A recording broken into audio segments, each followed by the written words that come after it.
벌써 한 20여 년 전 이야기입니다마는 우리나라의 대표적인 기독교 교단의 또 대표적인 신학교의 학장과 교수가 예수 그리스도의 처녀 잉태와 부활은 그건 과학적으로 말이 되지 않는 얘기다. 다시 말씀드리면은 그것은 종교적 교훈을 위한 비유지, 그건 역사적 실제 사실은 아니다. 그렇게 말을 해서 교계에 큰 파문을 일으킨 적이 있습니다. 아닌 게 아니라, 여러분,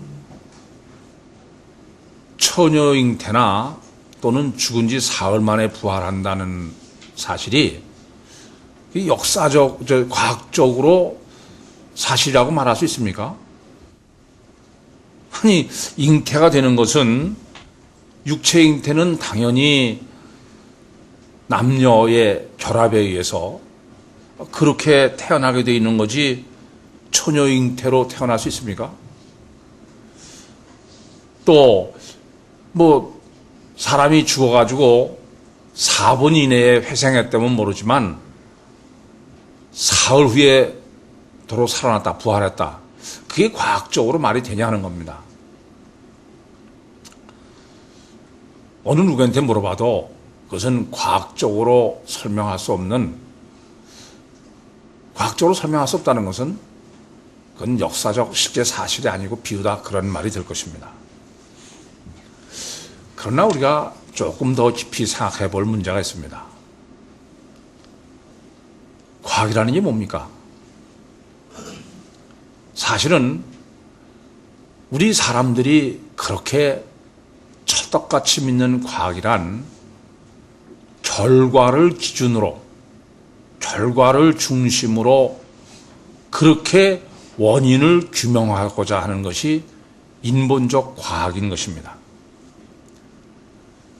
그러니까 결과를 기준으로 원인을 규명한다는 것은 원칙적으로 그건 완전한 참 과학일 수는 없습니다. 그러니까 예수님의 처녀 잉태와 부활 논쟁을 하는 걸 보면 항상, 아니, 처녀가 어떻게 잉태를 해서 자식을 낳을 수 있냐? 어떻게 죽은 지 3일 만에 부활할 수 있느냐? 그렇게 논쟁을 하게 마련인 것입니다. 그러나 조금 더 한 발짝 깊이 생각해야 될 문제는, 이렇게 결과에 초점을 맞추고 결과를 중심으로 아무리 논쟁을 해봐야 엄밀하게 말하면은 예수님의 처녀 잉태나 사흘 부활뿐이 아니라 다른 것들도 제대로 규명되는 것은 없는 것입니다. 참 과학이란 원인을 기준으로, 원인을 중심으로 결과를 정립한 과학이래야 참 과학인 것입니다. 그러니까 참 원인 중심이요, 원인 기준이란, 아니, 애야 기독교의 목사도 또 기독교의 신학자도 아니고, 저는 기독교가 아니라면 모르지만, 천무한 상태에서 온 우주 만물을 창조하신 창조주 하나님을 믿는다고 그런다면, 아니, 전무한 상태에서 온 우주 만물을 창조하신 창조주 하나님의 역사가 처녀 잉태가 문제가 됩니까? 사흘 부활이 문제가 됩니까? 그런데 자꾸 그렇게 결과를 붙들고 서로 논쟁을 하니까 비과학이니 비실제니 그런 주장을 하게 되는 것입니다. 처녀 잉태가 비과학적이고 3일 부활이 실제가 아니라 그러는 사람은 이 온 우주 만물은 없다고 그러는 사람이나 똑같은 거예요.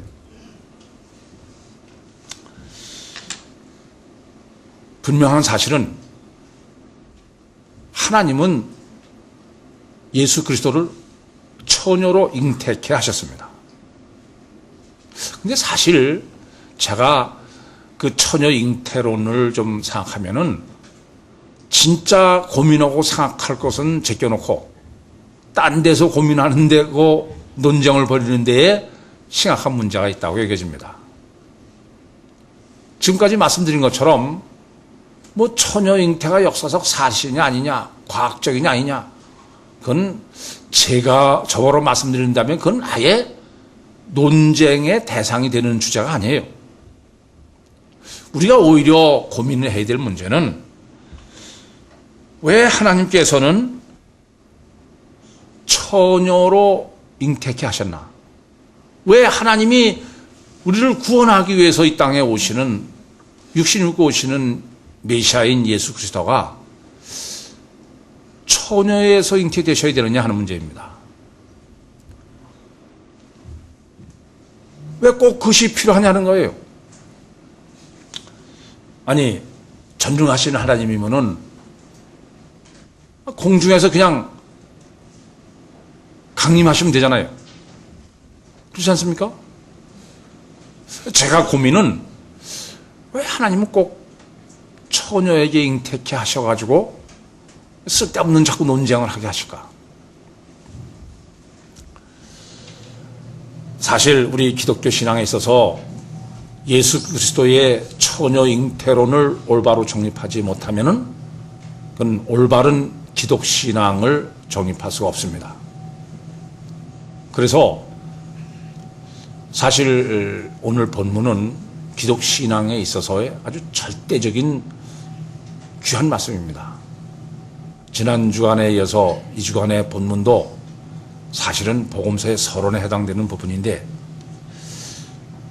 오늘 본문을 통해서 왜 하나님께서 반드시 처녀의 몸을 입고 이 땅에 태어나셔야 되는지를 잘 정립해 주시는 귀한 시간이 되시길 바랍니다.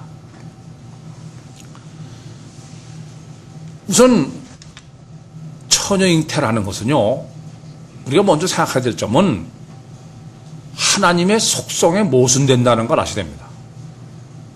아까도 창조주 하나님이 처녀 잉태가 뭐가 문제가 되느냐, 그렇게 보면은 물론 속성과 일치하지만, 그러나 전능하신 속성으로 말씀드린다고 그런다면은 왜 꼭 처녀의 몸에 잉태되어야 되냐, 이게. 공중에서 그냥 오시면 되지. 그렇지 않습니까? 뿐만 아니라 하나님의 법칙은, 이 세상의 모든 법칙을 부부 간의 관계에서 자녀를 잉태케 하신 거예요. 병아리가 처녀 잉태를 해도 그것은 무정란이지. 그렇지 않습니까? 그건 병아리를 깔 수 없는 거예요.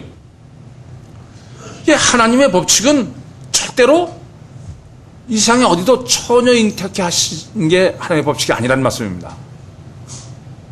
따라서 우선 하나님이 육신을 입고 이 땅에 오시는 그 오심에 있어서 처녀 잉태케 하심은 엄청난 강조라는 걸 아셔야 돼요. 하나님의 창조 질서에 모순된 게 전체 창조의 질서를 모순되게 하신 거예요. 그것이 강조법이란, 특별한 강조법이라는 것부터 잊지 마시기 바랍니다. 그 말씀 무슨 뜻입니까? 처녀 잉태가 절대적으로 중요하고 처녀 잉태론을 올바로 정립하는 것은 기독 신앙에서는 절대적인 문제다. 그런 강조라는 말씀부터 마음에 새겨두시기 바랍니다. 사실 그 처녀 잉태를 하는 문제도 그래요. 아니, 하나님이 처녀 잉태를 하게 하려면은 뭐 여러 가지 방법이 있을 수 있는데, 그런데 실제로는 처녀 잉태가 아닌 것처럼 처녀 잉태를 하게 하신 거예요. 오늘 본문 18절과 20절을 보시는 대로 요셉과 정혼한 마리아라는 거예요. 아니, 이왕 처녀 잉태케 하시려면 왜 요셉과 정혼한 마리아? 정혼했다는 말은 사실 그 본문에도 내 아내 데려오기를 두려워 말라 그러듯이 아내요 부부라는 의미입니다. 그러니까 처녀 잉태케 하시려면 누가 봐도 완전한 처녀가 잉태하는 것으로 해놓으시든지, 다시 말하면은 최소한도 정혼하기 전에 잉태케 하시든지. 근데 정혼해서 제3자가 보면은 처녀 잉태가 아니라 부부간에 태어난 예수로 그렇게 알 수밖에 없도록 하시다, 그런 말씀입니다. 이 점을 꼭 아셔야 되겠습니다. 그러니까 우리가 지난주에 정립한 것처럼 1절부터 16절에 보면은 처녀 잉태 그러고 아브라함과 다윗의 자손 예수 그리스도의 세계다. 그러고선 성경은 처녀 잉태로 태어나신 예수 그리스도와 아무 상관없는 뭐 의붓 아버지나 마찬가지죠. 요셉의 족보를 기록하고 있다는 얘기입니다. 그런데 그렇게 놓고서 실제로 태어나기는 법적으로는 누가 봐도 요셉의 아들로 태어나게 하신 거예요. 그런데 실제로는 요셉의 아들이 아니라 처녀 잉태다, 그런 말입니다. 참 복잡하고 어렵죠. 이 점을 깊이 생각하셔야 됩니다. 그러니까 제3자가 보면은 분명히 다윗의 자손이죠. 그렇지 않습니까? 근데 실제로는 다윗의 자손이 아닌 것이죠. 그래서 우선 우리가 생각해야 할 문제는 예수님을 하나님이 처녀에게 잉태케 하신 것은 사생아로 태어나게 하신 게 아니에요. 법적으로는 요셉과 마리아 사이에서 태어난 예수로 태어나게 하시다, 법적으로. 그리고 또 완전한 그런 법으로 그렇게 성립하게 해놓으신 것은 어떤 거냐 하면은 처녀 잉태 사실을 제3자가 전혀 모르게 해놓으신 거예요. 그러니까 요셉과 정혼한 다음에 잉태케 하신 것도 제3자는 절대로 처녀 잉태를 모르게 하시려는 의도입니다.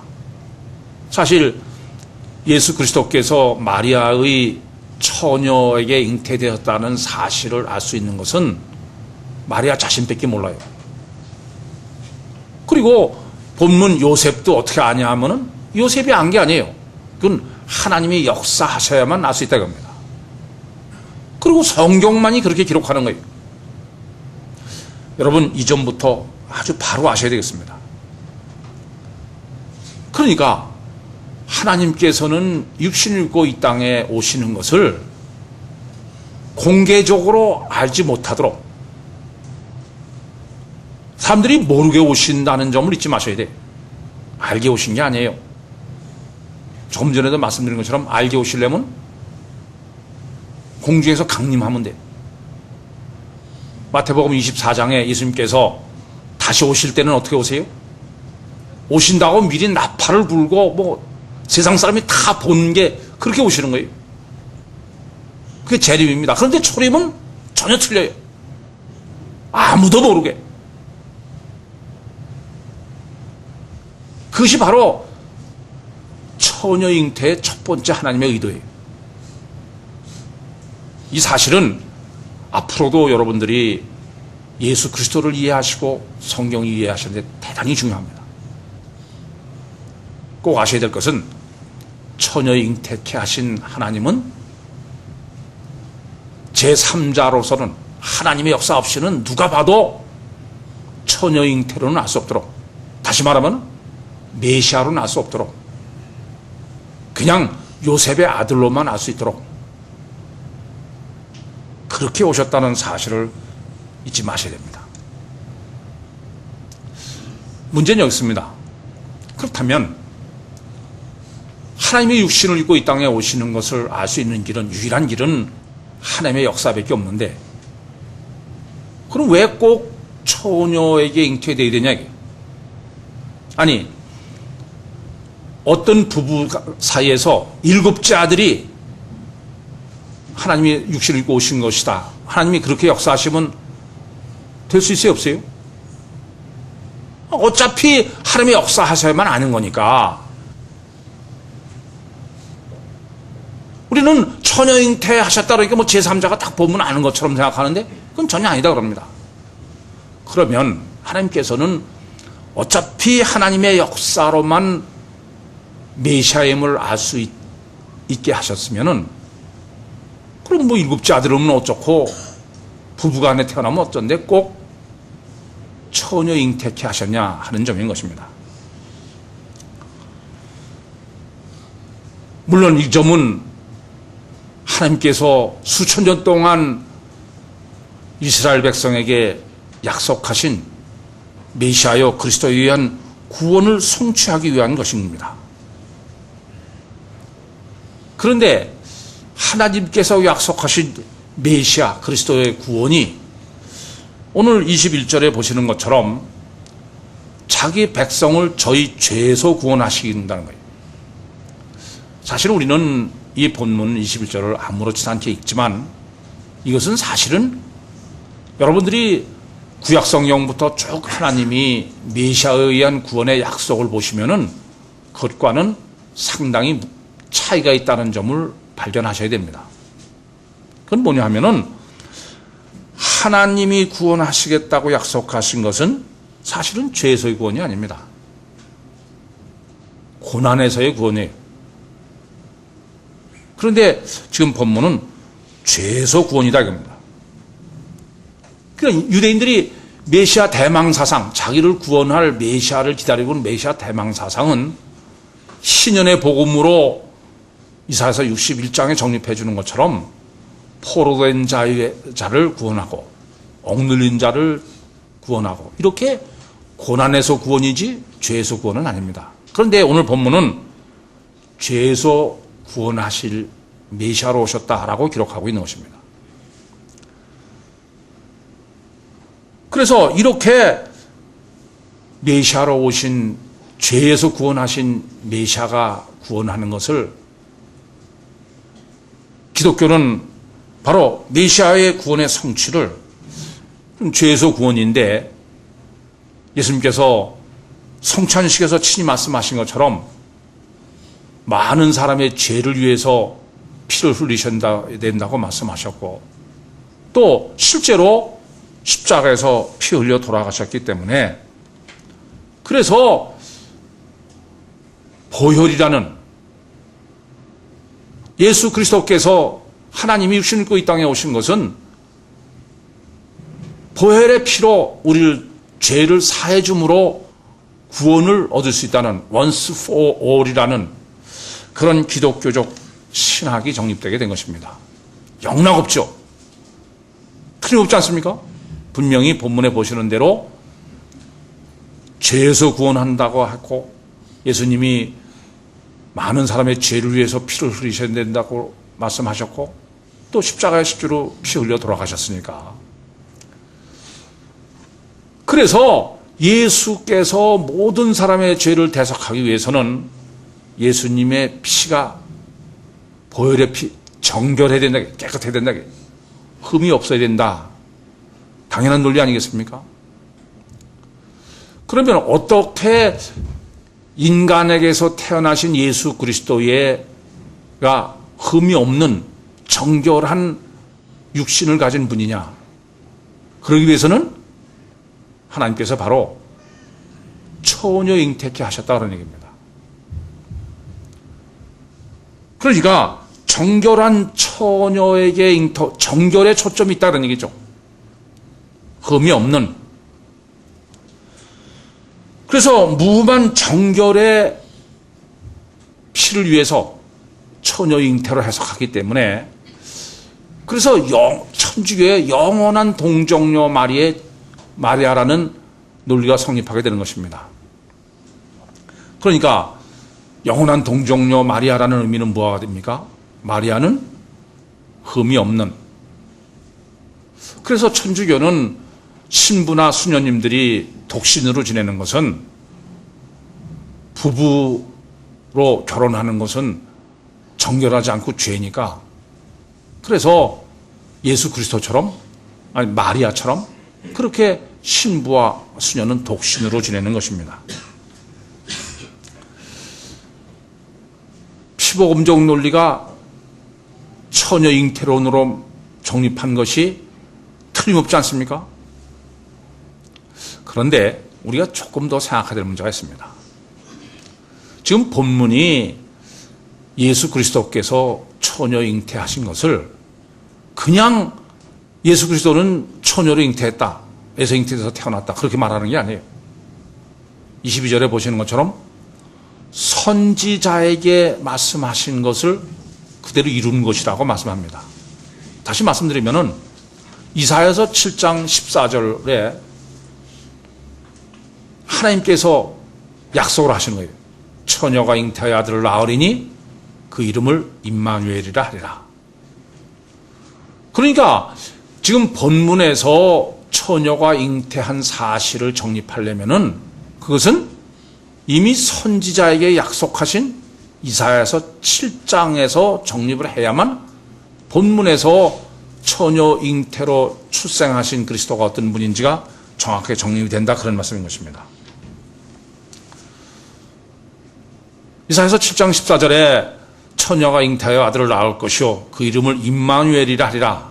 그런 다음에 15절에 그가 악을 버리고 선을 택할 줄을 알 때에 미쳐 버터와 꿀을 먹으리라, 그렇게 기록하고 있습니다. 그가 누굽니까? 처녀가 잉태하여 낳은 메시아다. 그 메시아는 어떠냐면은 악을 버리고 선을 택할 줄을 알 때에 미쳐. 다시 말하면은 이사야서 7장 15절에 말씀하려고 하는 것은 처녀 잉태됐을 때에 그 처녀의 몸속에 있는 하나님이 잉태시킨 메시아, 또 출생한 메시아, 아직 버터와 꿀을 먹지 못하는 젖을 빨고 있을 때의 메시아, 그 메시아는 악하다고 선하다고요? 아니, 나중에 악을 버리고 선을 택한다고 그랬으니까, 그게 그 말은 뭐냐면 잉태됐을 때도 출생했을 때도 선을 택하기 알지기 전까지는 악하다는 거예요. 이 점을 똑바로 아셔야 되겠습니다. 그러니까 이사야서 7장 14절 15절에서 선지자를 통해서 하나님이 약속하신 것은 전혀 흠이 없는 삼일체 하나님의 육신을 가진 메시아가 아니다 겁니다. 처녀 속에 잉태된 메시아는 아직도 악한 그런 존재라고 말하고 있는 거예요. 그런데 무슨 처녀 잉태가 흠이 없는 성자 하나님이다, 그렇게 해석할 수 있습니까? 그건 아예 불가능한 거예요. 그런 해석은 불가능한 겁니다. 뿐만 아니라 그가 악을 버리고 선을 택할 줄을 알 때에 미쳐 버터와 꿀을 먹는다. 왜 보리떡을 먹고 포도주를 마시지 않고 버터와 꿀을 먹는다고 할까요? 이 점을 깊이 생각하셔야 됩니다. 버터를 먹는다는 게 어떤 겁니까? 아니, 양이 젖을 내는 것은 뭐 사람 먹으라고 젖을 냅니까? 자기 새끼 먹이려고 그런 겁니까? 벌이 꿀을 모으는 것은 사람 먹으라고 꿀을 모으는 거예요? 저 살라고 모으는 거예요? 여러분, 이 점을 아셔야 됩니다. 처녀 속에 잉태된 메시아는 우리와 똑같은 육적 생존 본능을 가지고 있는 거예요. 무슨 말씀이냐 하면은 육적 생존 본능을 가지고 있는 육적 인간의 선의 기준은 하나님의 절대선 절대의의 기준일 수가 없어요. 다시 말씀드리면은 살기 위해서 먹는 것까지는 선으로 여겨야지 하나님의 기준으로 그걸 악으로 여기면은 그건 육적 가진 존재가 아니에요. 그러나 실제로는 남의 거 뺏어 먹는 거 아니에요? 그 어떻게 선해요? 그러니까 지금 이사야서 7장 15절은 육신을 입은 육적 존재의 생존 본능까지는 그를 선으로 여겨야 된다. 그게 육신의 한계고 하나님과의 차이입니다. 그래서 성경은 구약에 보시면은 포도밭에 들어가서 내가 배고파서 먹은 거는 죄가 아니에요. 따가지고 나오면 죄지. 또 새가 알을 낳는 걸 갖다가 먹는 거는 죄가 아니에요. 근데 어미까지 잡으면 안 돼. 아시죠? 그러니까 나의 육적 생존 본능, 새 어미의 육적 본능, 그것까지를 인정하는 데서부터 선이지, 절대선 절대의는 육신의 인간에게는 없다고 합니다. 그러면 지금 악을 버리고 선을 택할 줄을 알 때에 미쳐 버터와 꿀을 먹는다 이게. 그러니까 아무리 처녀가 잉태한 메시아를 할지라도 절대선 절대의의 기준으로는 선하고 이럴 수가 없어요. 그건 육신의 한계 내에서만 그렇다고 합니다. 그렇다면 처녀 잉태된 메시아는 육신을 입은 인간이라는 얘기지, 절대선 절대의의 무만 하나님이라는 얘기는 전혀 성립할 수 없는 거예요.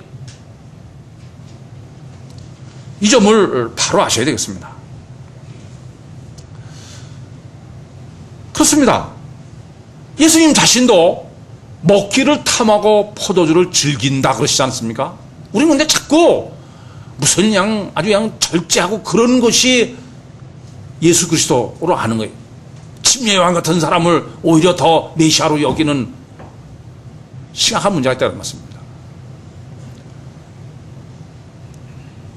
다시 말씀드리면은 처녀에게 잉태된 메시아는 우리는 하나님 자신으로 보는 오류를 보면서는 안 된다 그런 말입니다. 뭐 태어나자마자부터 천상천하 유아 독전 그렇게 잉태시키신 게 아니에요. 가장 연약한 존재로 잉태돼서 출생해서 성장해서 죽어야 되는, 여러분이나 저나 똑같은 육신의 인간이다 이런 겁니다. 히브리서 9장 27절 말씀대로 사람에게 있어서 한 번 죽는 것은 정한 것이요 반드시 죽어야 되는 육신적 존재지, 무슨 삼위일체 하나님의 성자라는 얘기는 전혀 성립할 수 없는 하나님의 예언이라는 사실을 잊지 마셔야 되겠습니다.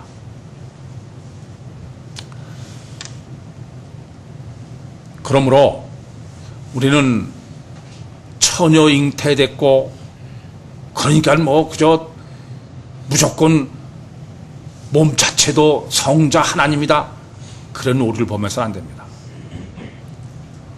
그것을 본문이 증거하는 것은 그런 것입니다. 전능하시고 절대선 절대의인 하나님이, 그분이 함께 하신다. 그걸 임마누엘이라고 그랬죠. 그런데 이사야서 7장 15절에는 뭐냐면은 아직 버터와 꿀을 먹기 전에 연약하대, 아주 약하다고 합니다. 그렇다면 전능하신 하나님이 함께 하시고 육신은 아주 연약한 어린아이 젖을 빨고 있을 때, 그러면은 하나님의 능력이 더 나타나겠어요? 육적 능력이 더 나타나겠어요? 우리가 얼른 생각하면은 당연히 그는 하나님의 능력일 것 같아요. 그런데 악하다는 거예요. 절대선 절대의인 하나님이 함께하는데 악하다는 거예요. 여러분, 처녀에게 잉태케 하신 메시아 구세주는 우리나 똑같이 육체 우선적 존재다 이겁니다. 사실 그전에도 여러 번 말씀드렸습니다마는 예수 그리스도께서 하나님의 육신을 입고 이 땅에 오시지 않았으면은 저 자신도 절대로 육체 우선이라는 논리를 정립할 수 없습니다. 그런데 이사야서 7장 14절 15절을 정립하면은 이거를 육체 우선 외에는 아무런 것도 설명이 불가능한 거예요. 가장 유약한 어린아이요, 거기에 하나님이 함께 하셨는데 절대선 절대의인 하나님의 맞게 선하고 의롭지 못하고 악하다는 얘기는 육체 우선적 존재다 이겁니다. 뿐만 아니라 이렇게 전능하시고 절대의인 하나님이 함께 하시고 그랬음에도 불구하고 이게 점점 자라서 나중에 악을 버리고 선을 택할 줄을 알게 된다 이게. 그 말은 뭐냐면은 아무리 전능하신 하나님이 함께 하지만은 함께 하셨다고 해서 그분이 엘로힘 쪽으로 할 수 있는 게 아니다. 바로 이 아이가 자라서 선과 악을 분별해서 선을 택했을 때 하나님은 선으로 역사할 수 있다 그런 말입니다.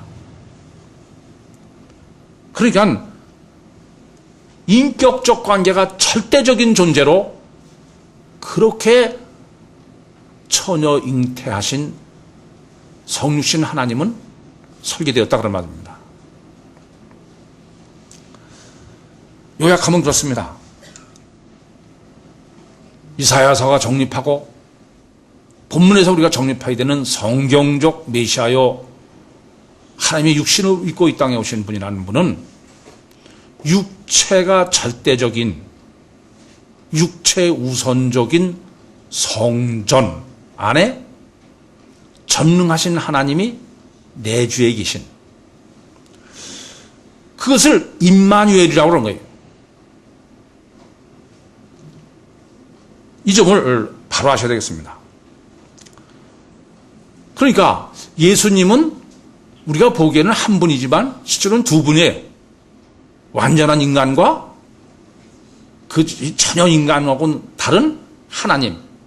그걸 저는 이중인격자다. 우리는 메시아를 신인이다. 완전한 하나님이고 완전한 신이다. 그랬을 때 그 둘이 그냥 하나라는 거예요. 사람들은. 육신도 하나님이고 하나님 그냥 그렇지 육신이 왜 둘이냐? 아니요. 그것은 지금까지 이사야서 7장에서 정립하던 대로 절대로 있을 수 없는 일입니다. 아니요. 사실 이것은 예수님 자신도 요한복음 8장 16절에서 18절에 스스로 말씀하신 거예요. 뭐라고 말씀하시냐면은 너 율법에서 두 사람의 증거하면은 사실이라고 그러지 않았냐. 그런데 예수님이 증거하는 건 둘이라는 거예요. 자기가 증거하고 또 자기 안에 자기와 함께 하신 하나님이 증거하신다는 거예요. 그래서 로마서 1장 3절과 4절에 육신의 혈통으로는 다윗의 자손에서 나셨고 성결의 영으로는 죽은 자 가운데서 부활하여 능력으로 하나님의 아들로 인정되었다. 이렇게 육의 메시아와 메시아의 육의 요소와 전혀 그와 다른 하나님의 이중적이다라고 해석하는 이유가 바로 나변에 있는 것입니다. 요한복음 17장 3절에 예수님께서 마지막 공생애를 다 마치면서 마지막 유언이에요. 유일하신 참 하나님과 그의 보내신 자 예수 그리스도를 아는 것이 영생이다. 예수 그리스도를 아는 게 영생입니다. 이 말씀은 이렇게 하나님의 육신을 입고 오신 이중적인 예수 그리스도를 성경대로 알지 못하는 사람은 절대로 구원받지 못한다는 겁니다. 지금까지 정립해드린 대로 우리와 똑같은 육신을 가지신 예수와 전능하신 하나님이 육신 안에 계신 이중적 예수로 올바로 하지 않으면 안 된다는 겁니다. 그런데 불행히도 전 세계의 교회는 오직 하나의 하나님, 육신이 하나님인 그것이 바로 육신이 성자 하나님이다. 그런 피복음 아닙니까? 피복음은 결단코 어떤 경우라도 그건 천국에 못 갑니다. 구원 못 받습니다. 또 회교도 같은 경우는 예수 그리스도를 단일체로 봐요. 이중적 존재로 안 보고 뭐로 보냐면 선지자다 이거죠. 인간이다 이겁니다. 오직 인간인 선지, 마지막 선지자다. 절대로 구원 못 받습니다.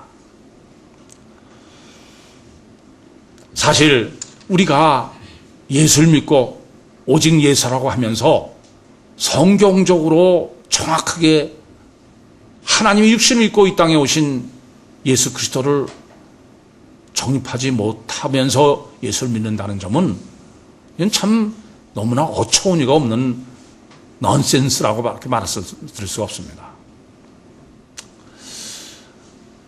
그런데 사실 아까도 바로 예수 그리스도께서 이 땅에 오셔서 우리를 구원하시는 것을 성경이 계속 계시한 것처럼 고난에서부터의 구원,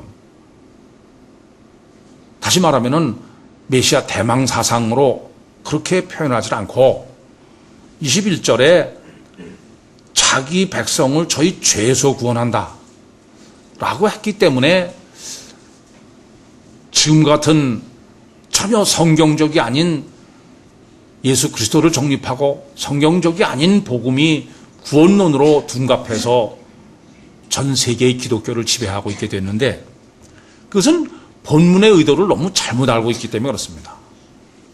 본문은 지금 죄로부터 구원이다. 그 말은 먼저 죄론을 정립하라 이겁니다. 그러니까 메시아 구원을 정립함에 있어서 그냥 메시아 구원으로 정립해가지고는 올바른 정립이 안 되니까 죄론을 정립해서 죄론적 정립에 의한 메시아 구원론을 정립하라 그런 것이 본문의 의도다 그런 말씀입니다. 그것은 이따 나중에 말씀드리겠습니다만은 그건 아주 명확해요. 그럼에도 불구하고 이제 죄다 그러니까는 피복음이 지배하게 됐는데 그래서 본문으로 정립하는 구원론을 올바로 정립하려면은 먼저 죄론을 정립해야 됩니다. 제일 먼저 정립할 문제는 하마르티아 죄입니다. 하마르티아 죄라는 것은 우리가 행위적으로 범하는 죄죠. 그러니까는 계명을 지키지 않은 거예요. 우상을 만든다든지 살인한다든지 간음한다든지 이러한 죄를 저는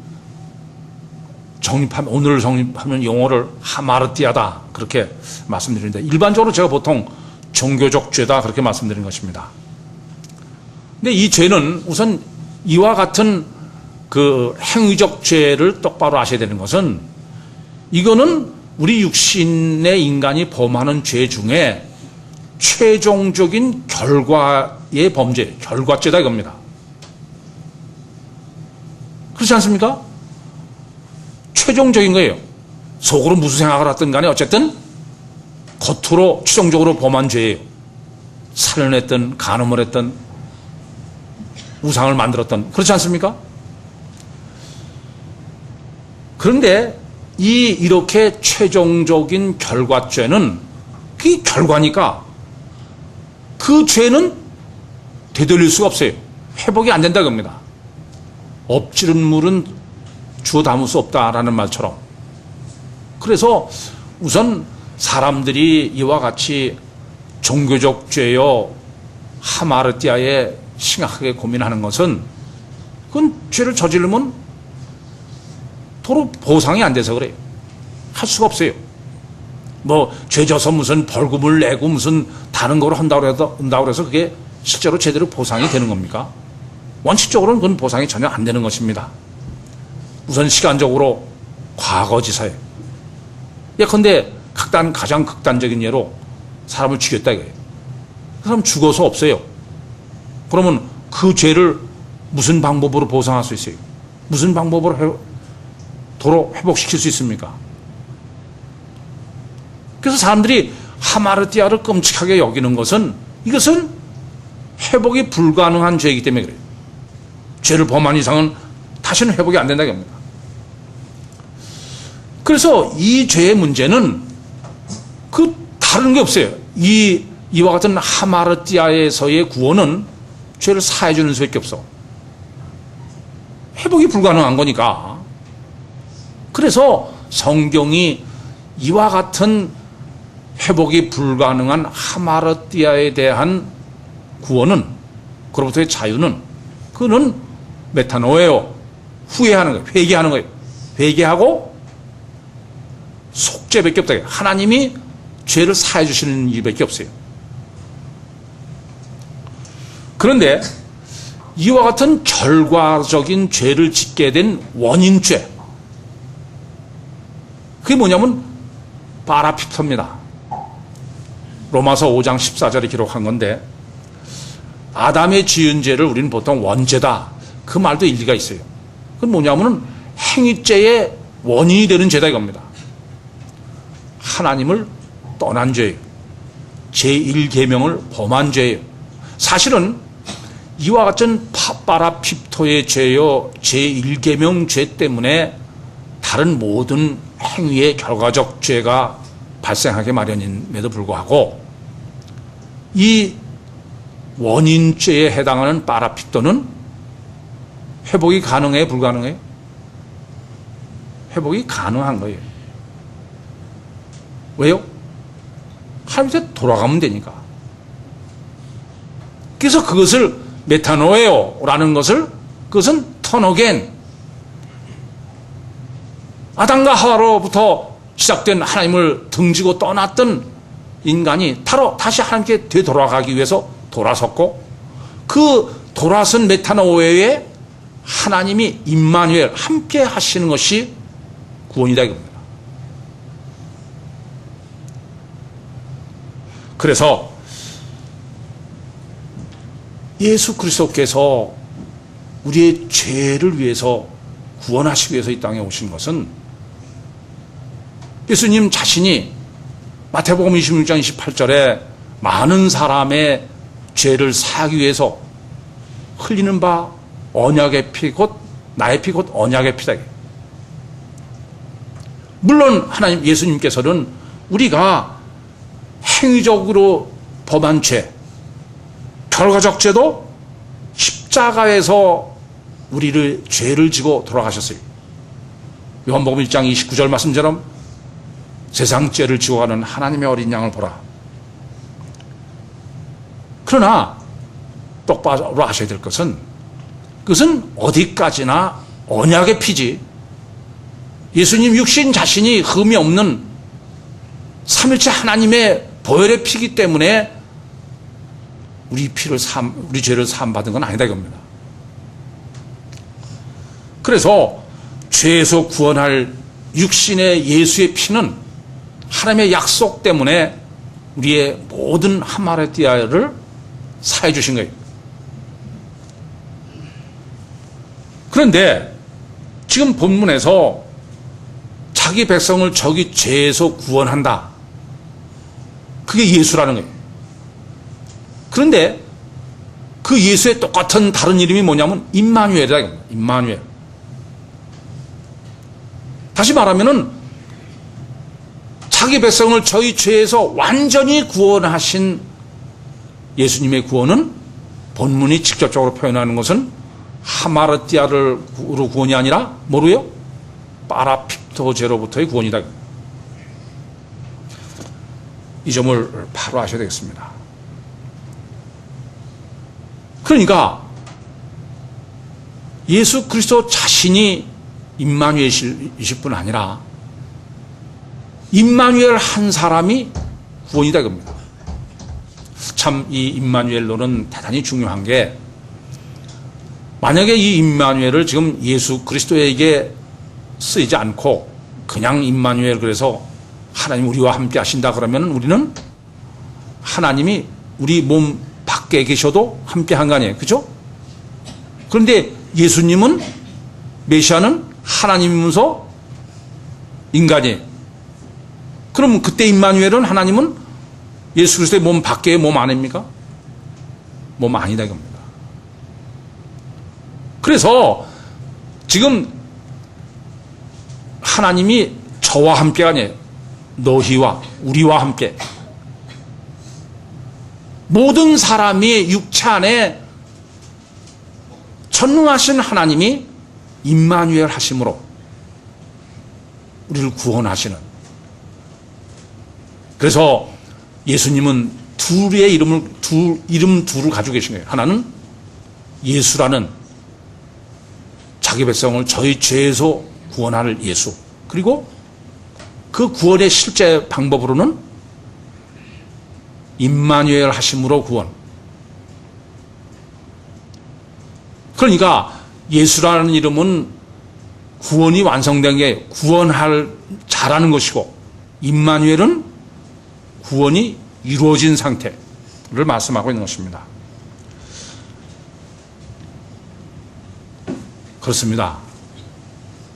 완전한 구원은 예수 그리스도의 언약의 대속으로 우리 하말띠아에서 죄에서 구원해 주시고, 그로 끝난 게 아니라 이렇게 십자가에서 죽으신 분이 부활하셔서 마태복음 28장 20절 말씀처럼 볼지어다 내가 세상 끝날까지 너희와 항상 함께 있으리라. 임마누엘 하시겠다는. 그렇게 해서 우리를 완전한 구원을 이루시는 것입니다. 내 죄를 위해서 십자가에 죽으시고 부활하신 그분이 나에게 임마누엘 하시면 하마르티아뿐 아니라 파라피토의 모든 죄도에서부터도 완전히 구원을 이루어서 하나님의 메시아에 의한 완전한 구원의 약속을 완전히 성취하시는 것입니다. 예수님과 같이 우리 자신도 육체 우선인 존재들입니다. 그리고 임마누엘 하실 그분은 인격적 관계가 아니면 안 되실 분입니다.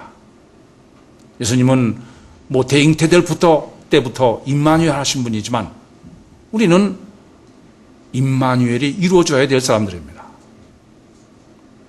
육체 우선인 우리 육신을 믿음으로 부인하시고 인격적으로 삼일체 하나님을, 메시아를, 예수 그리스도를 우리 심령 속에 영접하셔서 예수 그리스도와 같이 임마누엘 하시어 하나님의 자녀로 인침받으시고 임마누엘 하신 하나님의 관계 속에서 세상을 승리하셔서 천국 백성의 영광을 누리시는 여러분과 제가 되기를 간절히 소원합니다. 기도하시겠습니다. 살아계신 아버지 하나님, 은혜와 사랑을 감사합니다. 하나님이 이 땅에 오시되 처녀의 몸에 잉태하여 오셔서 우리를 위해서 십자가를 지시고 부활하실 뿐 아니라 이제 우리 육신 안에 주님 자신처럼 임마누엘 하시어 하나님의 자녀로 인쳐주실 뿐 아니라 주님처럼 세상을 승리케 하심을 찬양드립니다.